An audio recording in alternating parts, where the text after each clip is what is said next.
As the NFL Combine gets going, and well, I say gets going, but really it's almost done, we are getting more and more reports of the players that the Kansas City Chiefs have chosen to meet with during this process. Now, this does not mean that the Kansas City Chiefs are going to draft these players. It does not mean that the Kansas City Chiefs are going to trade up for these players, trade back for these players, anything along those lines. But what it does mean, definitely, is that the Kansas City Chiefs have some level of interest in these players. I am, however, a firm believer that sometimes an organization will use a meeting like this to put up a smokescreen, right? So it's possible that some of these are, but I have to interject again. That only really works if you are very high up in the draft, because the Kansas City Chiefs have no idea who's going to be there, and their number of interviews is limited.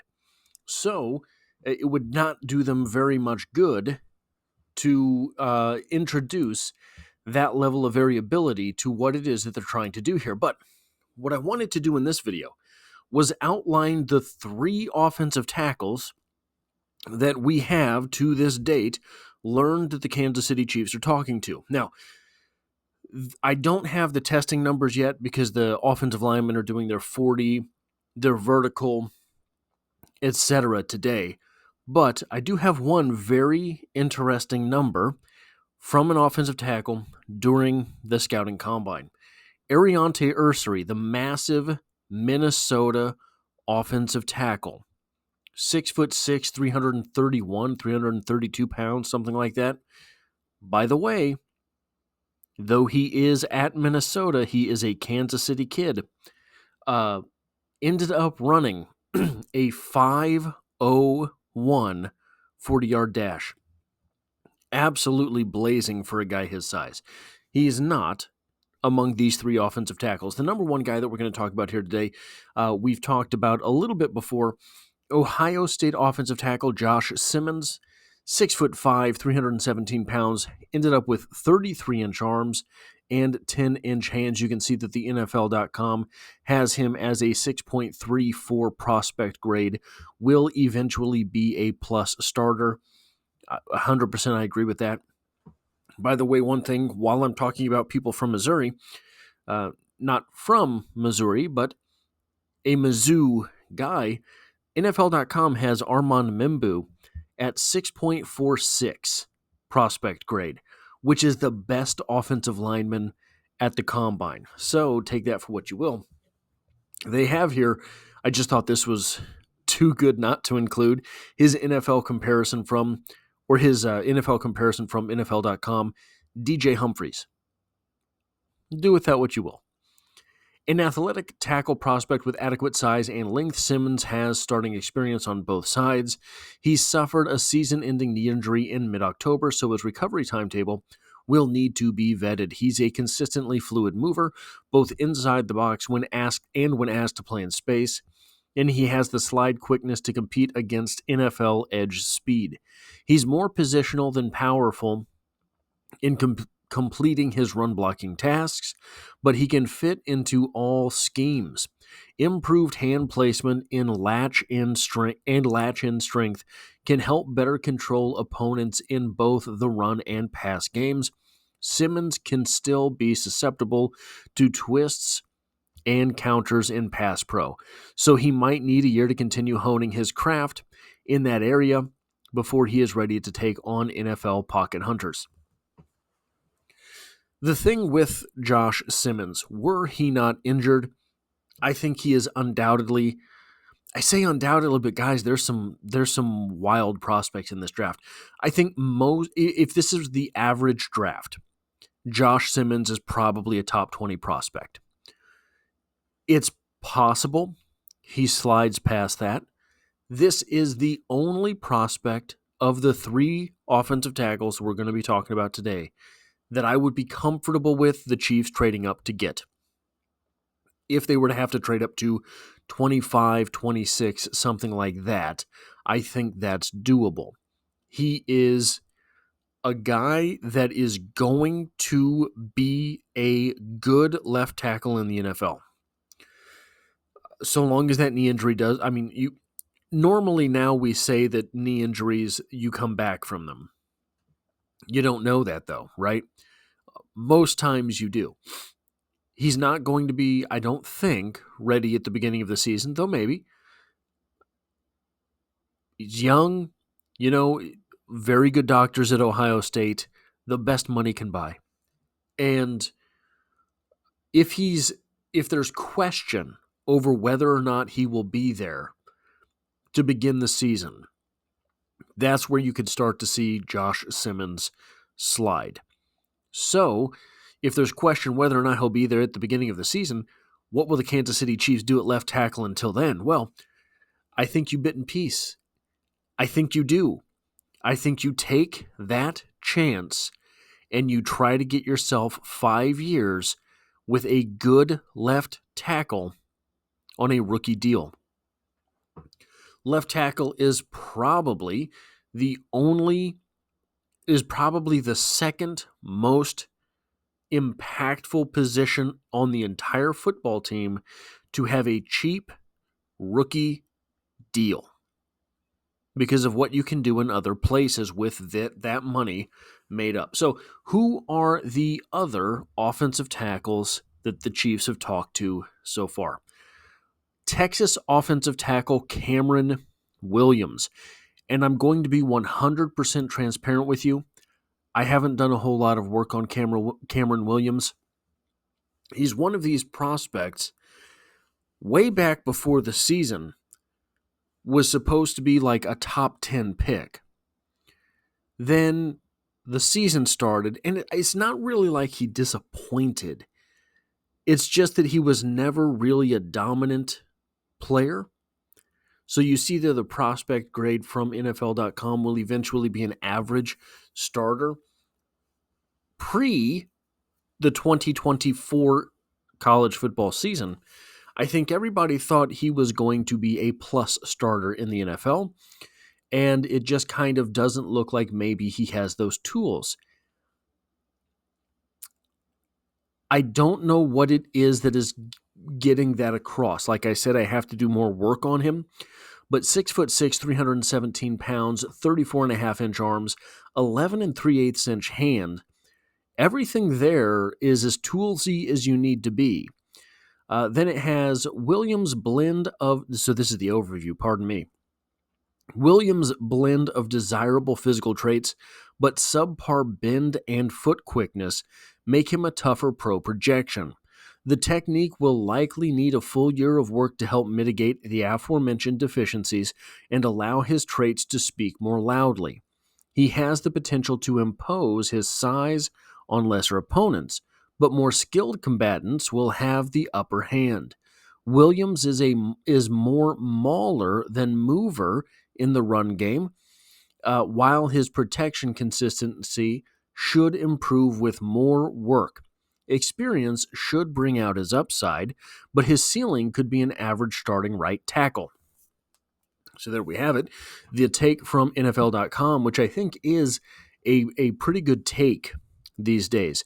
I think that when NFL.com first started doing some more of the overview type stuff, I think that it was just up to a few years ago, not really all that great. But it seems, at least to me, based on how often they have rankings that are completely outside the box for draft analysts, but once draft day comes, like the Armand Membu thing, no one has him as offensive tackle number 1. No one has him as offensive lineman number 1. The fact that NFL.com does tells me he's going top 10.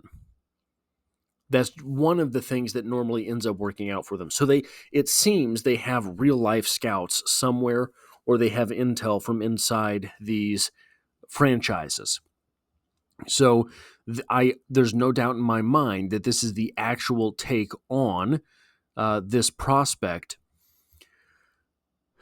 Like I said, I'll have to do more work on it. But if these are the talking points to him, then that becomes sort of distressing why the Chiefs are having this conversation, because the Chiefs have approximately 17 right tackles on the team.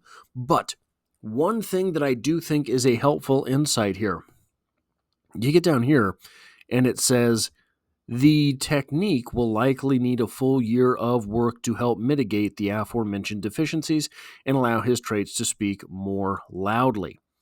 Who does that sound like? Sounds a lot like Kingsley Suamataia, doesn't it? Kingsley was an interesting prospect. It was a prospect that some people had as a fringe first rounder, and it turns out it was the technique, I think, that ended up getting him shuffled down boards, and then it was the technique, for sure, that ended up getting him shuffled out of the starting lineup. So the reason I point this out is that if these scouts are as inside the dough as I think they are, then it lets us know that that really is a technique in the NFL. You take a guy, you sit him for a year, and you just have him work on the technique. So Kingsley had earned that starting spot. Once he lost it, there was basically no way to get him back on the field, because the team said, okay, you just need to sit down, shut up, and work on your hands. You need to sit down, shut up, and work on those feet. And I think, really, that's where Kingsley struggled. I think, really, that's where Kingsley can work to get better. Now, Brett Veach has come out very recently and said that Kingsley has a very high upside at offensive guard. So make of that what you will. Maybe that is just a way to get Trey Smith a little bit of leverage in the Trey Smith situation. Maybe that's what he needs to do to get back on the field, and then he can work his way back to offensive tackle. Or maybe they've just looked at his feet and said, there's no chance at getting back here. And then the final guy here, not a surprise. So I guess I should say this. If the first-round draft pick were Cameron Williams, I would have to believe that the franchise believes that he has upside at left tackle. And when you look at 6'6", 317, 34.5-inch arms, 11.375-inch hands, like I say, we don't have any of the 40-yard dash or anything on him just yet, at least not that I could find. If you think he can be a solid offensive lineman, but maybe not athlete at left tackle, which can work, right? I think that Alaric Jackson works as a left tackle, and he's sort of that. He's an offensive lineman, not an athlete, but he has the sort of measurables and the wherewithal to be a left tackle. If you think that's what you're getting here with Cameron Williams, then okay, at 31, I'm not against it. The last name here, Oregon offensive tackle Josh Conerly. 6'5", 311 pounds, 33.5-inch arms, 10.375-inch hands, a 6.36 from NFL.com, meaning he will eventually be a plus starter. So they have Cameron Williams here as the lowest ranked of these three offensive tackles. Let me see here. I don't remember exactly what. Do they have him 6'3", 6'4"? Wow. So they have Josh Simmons ranked lower than Josh Conerly. Interesting. What is it that they say about Conerly? 2-year starter whose in-season improvements and performance against Penn State's Abdul Carter make it easier to project his future. Okay, so it seems they are weighting very heavily how he did against Abdul Carter. Now, it's not a bad strategy for valuing a prospect, but it could be that Abdul Carter had a bad night. It could be that Conerly had the night of his life. But it seems that's holding a large weighting here because they mention it right up front. Conerly is proportionally built to Connor is proportionately built, but lacks ideal play strength. He strains at the point of attack and needs to get his hips and hands synced to improve as a finisher. So I have noticed a lack of play strength with Conerly. He moves easily in space and gets into his angles to help spring the run. Conerly sets... I don't know why I'm following along with the cursor there. Conerly sets with smooth slides and ready hands, but gets caught oversetting. His anchor troubles against power that might be challenging to correct. His anchor troubles against power. That might be challenging to correct. He sees twists and blitzes developing and recovers with athleticism when beaten. Conerly is young and needs more development, but he should become a good starter at tackle or guard. So that is not the most ringing endorsement, tackle or guard, but I think really what they're saying there is if you already have a tackle on your team that you do like, he can play guard and get things done there as well. I will note that from what I have noticed with Conerly, it is not speed that beats him, and that's probably why he had a pretty good day against Abdul Carter. Conerly is a pass-blocking offensive lineman. I don't think he's going to help in the run game. I don't think he's necessarily going to be... I don't think he's necessarily going to be trouble in the run game. I don't think he's going to hurt his team in the run game, but he's not a plus there. I think, I don't know that I would I think he's good. I don't know that I would ever say that he catches your eye on film, though. And I'm not going to make the case that that's a bad thing. He's an offensive lineman, and maybe he shouldn't catch your eye. But Trey Smith, for example, you notice Trey Smith on tape. Creed Humphrey, to an extent, I think you notice on tape. Creed Humphrey's more of a do-your-job guy than the outright madman that Trey Smith is, but you notice him on tape. I think that Josh Conerly is an offensive lineman that plays to the old adage, if you don't notice him, he's doing his job. So I think you have to hope that translates to the NFL. Whereas with dominant college offensive linemen, you're saying, okay, at least there's benefit of the doubt if this doesn't work out. At least he dominated somewhere. But with Conerly, I never really felt that type of awe watching him. That is all I have for this video. If you like or appreciate what it is that I do here, hitting the like button really does help me out, as it tells YouTube to share this video with other Kansas City Chiefs fans. If you find yourself here by chance but not design, the Chiefs are the only thing I talk about on this channel, dropping multiple videos every single week. We're coming up on 2 consecutive years of daily uploads, and as always, I hope to have you back for the next one.